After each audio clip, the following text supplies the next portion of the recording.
Let's make a Captain and Ginger.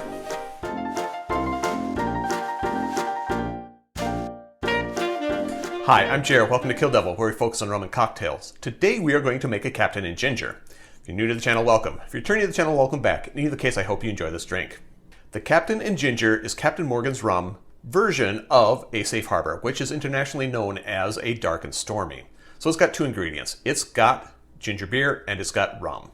I'll do a link, I'll include some links down below for the safe harbor and for Gosling's dark and stormy down below. I'll also include a link for the Jamaican mule so you can compare the differences.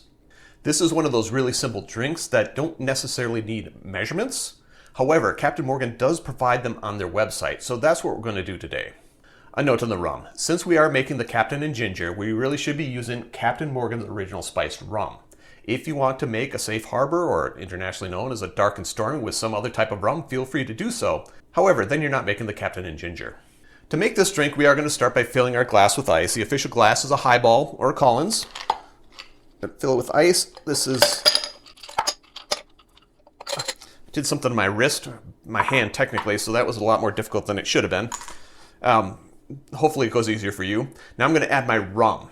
And I'm going to add in 1.5 ounces of Captain Morgan Original Spiced Rum. 1.5 ounces is 45 milliliters. Oh, I didn't think about this. I'm going to pour left-handed. Wish me luck.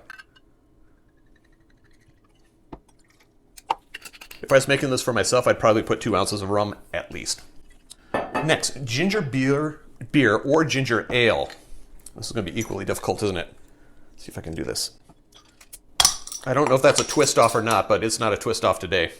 Anyway, so then 3 ounces of this, and again, normally I would not measure this out, I just top it off, but 3 ounces is 90 milliliters.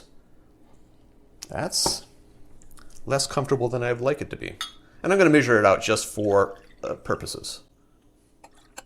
And they also say you can use ginger ale instead of ginger beer. Do whichever one you like. Personally, I only like ginger ale on airplanes. Oh, and that worked out almost perfectly, didn't it? Put my cap back on there to save some carbonation. Add a straw. And garnish. There is an official garnish for this drink, and that is either a pineapple chunk or a piece of candied ginger. And honestly, why or when you could do and? And that's it. The Captain and Ginger.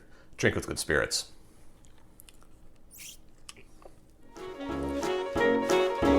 Question of the day. Which do you prefer, ginger ale or ginger beer? Let me know in the comments down below. And let me know why. Note that there are ways to support the channel if you're so inclined. I have t-shirts that I have to point awkwardly at right now. You can have a t-shirt if you want one. You don't have to point awkwardly at it. If you want a t-shirt, contact me through any of the social media links listed down below. We'll make sure you get a t-shirt. And while you're at that social media link, you might as well follow, subscribe, and do that sort of thing. Finally, if you made it this far, give me a like, give me a subscribe, turn on notifications so you don't miss out on anything that I do. And until next time, cheers.